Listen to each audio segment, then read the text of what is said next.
It's been 8 days since the electricity went out. 8 days since the water and sewage stopped working. 8 days since the winds of Hurricane Katrina roared through New Orleans and forced people to worry about their survival. We stay side by side. Geraldine Dufresne says she needs to get her son to a hospital in Mississippi. You ever imagine it would be like this? Well, you know, they say you got to take the good with the bad and try to accept it and do what you can. And that's what I'm doing. Yeah, we got food and water, but we need ice. We have a lot of sick people in the neighborhood. Joe Bonvillain pedaled his bicycle in 90-degree heat to find almost melted bags of ice. I'm scraping the bottom of the barrel. This is what they're throwing away. It's been hell. Never seen nothing like this in my whole life. It's hell. No electricity, no water, no one coming to check on you. It's pitiful. The Bonvillains and their neighbors on Constant Street have been living outside their homes, sleeping on porches, in the alleys, swatting mosquitoes, and taking care of each other. They share food, and they share the little ice they can find. Marlene and Elwood Saucier sit in the shade of their stairway, unable to escape the heat.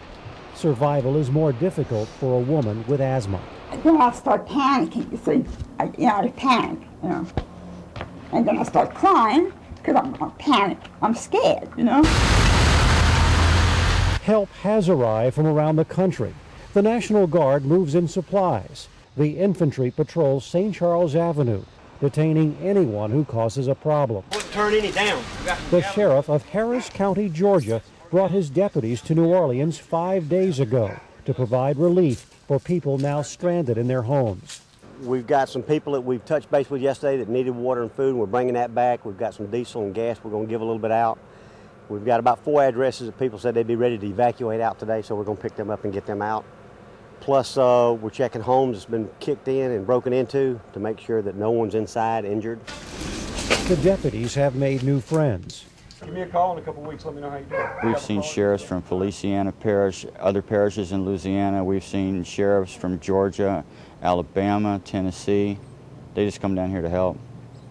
And if anything ever happens, I'll be there to help them.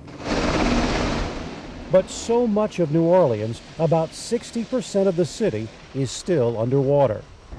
You get a real sense of just how widespread the flooding still is on Canal Street in downtown New Orleans. 8 days after Hurricane Katrina blasted ashore and tore its way through the city's levees, Canal Street at Interstate 10 is still under at least a foot of water. Hold to your faith. New Orleans musician David Batiste and his brothers are still looking for family members, and they're also appealing for neighbors to help each other. It looks like squalor and disease and sickness and everything else, and we're going to feel selfish that the people are dead, they're out and they're gone, and we miss them, but they're in a better hand. They're in God's hands now. They ain't got to go through no more floods, no more disease, none of this. It's done for them. But for the people that's alive, you have to have faith. The ones that's out here, help the elderly. If you see somebody, give them a drink of water. Despite the hardships that most people never believed were possible, the character of New Orleans, the city's very soul, is still surviving in these storm-weary neighborhoods.